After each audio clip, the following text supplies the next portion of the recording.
Hey, it's Kevin Chilful with GigaOhm, and in my hand I have the T-Mobile Galaxy Note. This is made by Samsung. We've known this was coming for several months. There were tons of leaks. AT&T has had an LTE version of this device all for months now, and now T-Mobile has it too. So I've got one in hand, just got it, played with it a little bit. Let's take it out of the box. I'll show you what I've seen so far. So first, of course, we have the phone itself. Here she is, with the 5.3-inch Super AMOLED display. Really nice. I mean, a lot of people don't like the size, but it's something I've said before. The use case for this is really a two-hand use case.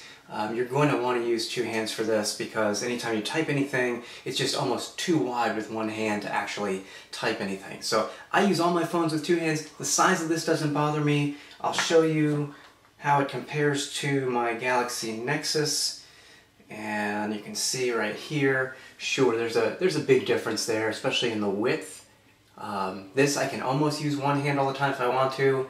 Obviously a tablet you're going to use with two hands. Here's the Nexus 7, again to compare the size. Get the screen back on there. So you can see, yeah, it's pretty big. It's a big phone, you know. I don't know, do people look stupid talking like this? If you think so, then you didn't see the first phones we ever had, is all I'm going to say, because they were bigger than this, let me tell you. But it's plenty thin. Super thin, actually, just like the AT&T version of the Galaxy Note. Take a tour of the hardware here. You've got the 5.3-inch AMOLED display, as we've said. You've got your earpiece. You've got a front-facing camera right here. It's 2 megapixels, which is nice. And then towards the bottom, you've got the capacitive touch buttons that are pretty standard for Android. Although with Android 4.0 devices, we've gotten rid of some of those buttons. I will say that this does come with Android 4.0, 4.0.4 to be specific. So you don't have to wait for an upgrade. You get Ice Cream Sandwich on here with Samsung's TouchWiz interface. On the left-hand side, you've got a volume rocker right here. Up top, you've got a little microphone port and a headphone jack. Right side, you've got your power button for wake and power on. And the bottom, you've got micro USB for the charger. Another microphone port here to pick up your speech. And then, of course, you have the S Pen, which, again, some people may not like. It's got a stylus, but the fact is, if you want a stylus, this phone comes with it. It works pretty well. I'll show you a little bit more in a second. Backside, pretty clean look. We've got an 8-megapixel camera there, and then the LED flash. Also, your speaker for speakerphone is right here. Let me take the back cover off. There's my little piece to take off. All right. Here's the phone on the inside, 2500 milliamp battery. Haven't used this phone too much, but again, it's HSPA+, it's not LTE, so it's not eating through the battery very quickly, which I like. So far, I've been able to use it for a full day, but then again, I've only had it for a short time. We also have the SIM card slot, and then micro SD here if you want to add, I think, up to another 32 gigabytes of storage. I found that there's about maybe 10, 11 gigabytes free storage on this device, so you may want to tap into that micro SD card slot. Let me put the backing back on real quick. It's a piece of plastic. This is running on a Qualcomm dual-core Snapdragon processor. It is the 42 megabit per second HSPA Plus support for T-Mobile. I've done a few speed tests. In fact, I will show you real quick if I can get back to my speed test app. I had just done a few. Now I live in a 21 megabit per second area, so I'm not going to get the full speeds, but as you can see here, we're getting close to 8 megabits per second down, and I live out in the sticks on the fringe of coverage. Only about 1 megabyte per second back up. Latency is right around 100 milliseconds. Not too bad for where I live. I'd like to get out and about and test this more in town, and also even maybe go to Philadelphia, which is a 40... No, wait, Philly is not. I need to find a 42 megabit per second area and do some better testing with this. I wish I could go to Philly, it's much closer. But also in the box, not much else. Here it is. You get your charger and micro USB to charge on the bottom. Obviously it's just a USB cord. I've used other chargers other than this and it works just fine. And that's all you get other than paperwork. I mean, nobody's giving headphones anymore. What's up with that? I don't get that.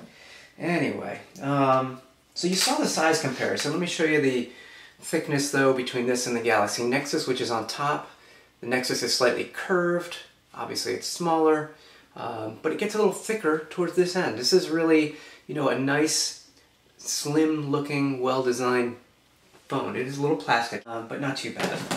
I find the build quality is pretty decent actually. So let's take a look. As I said, we have Android 4.0.4 on here. I had to install, therefore, the new Chrome browser. This comes with just a regular browser that typically comes with Android devices, so you'd have to install Chrome yourself.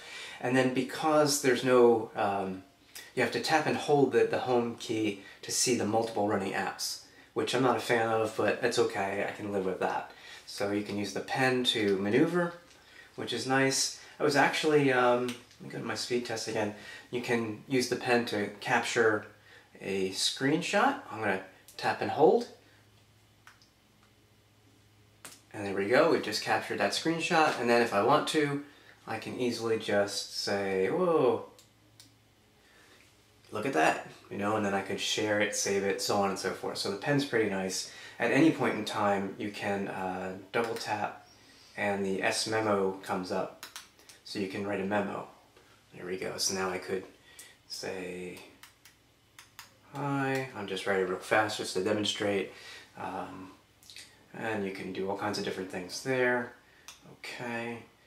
Browser's pretty good. Performance is pretty snappy. One of the things I've already done, and it's always impressed me with the new Snapdragons, I have gone over to Google Play's movie store. Let me find it in my applications. Then I rented a TV show in HD.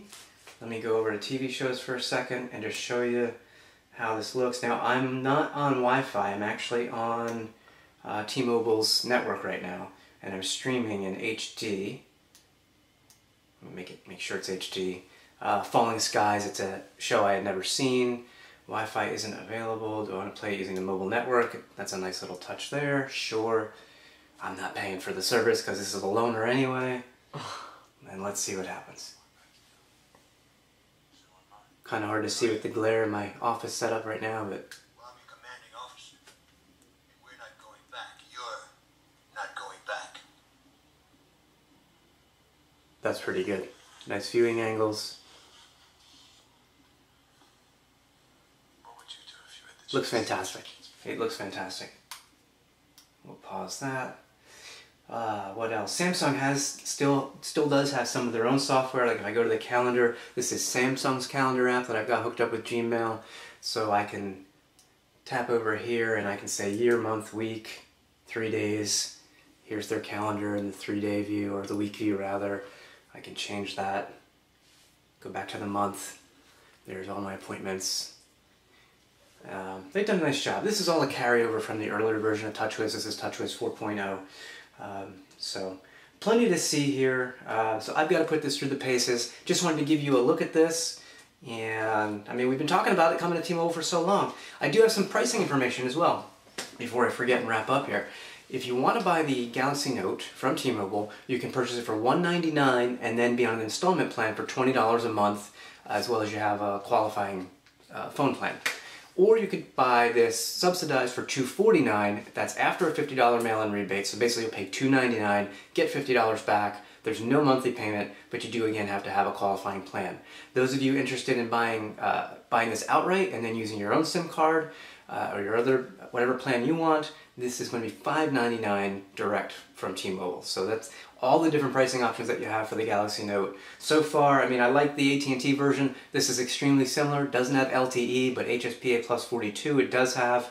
Other than that, it's mostly the same kind of device. Really nice so far. So I'll put it through the paces, come back soon, check out the full review. Thanks.